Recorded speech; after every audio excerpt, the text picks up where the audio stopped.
ready. GMA Weather, serbisyong totoo ng GMA News. Mga kapuso, humina pong muli ang hanging amihan na sa ngayon ay dyan sa Northern at Central Luzon na lamang umiiral. Ibinaba na rin ng pag-asa yung gale warning sa seaboards ng bansa kaya po pwede nang pumalaot yung maliliit na sasakyang pandagat. Base sa datos ng The Weather Company, posibleng umulan dyan sa ilang lugar sa Northern Luzon, kasama rin po ilang bahagi ng Central Luzon bukas ng umaga. At sa hapon, Bicol Region ang posibleng makaranas ng mga pagulan. Sa Metro Manila, mababa ang tsansa ng ulan, maghapon po yan. At yung init factor natin, posibleng pumalo ng 33 degrees Celsius kaya medyo maalinsangan mga kapuso.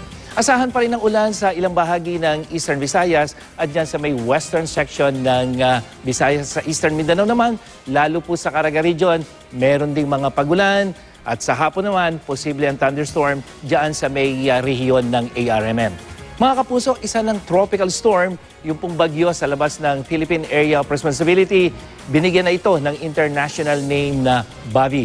At sa wind forecast map ng The Weather Company, sa Martes, posible itong pumasok ng PAR pero maaari pa pong magbago ang kilos at galaw nito mga kapuso.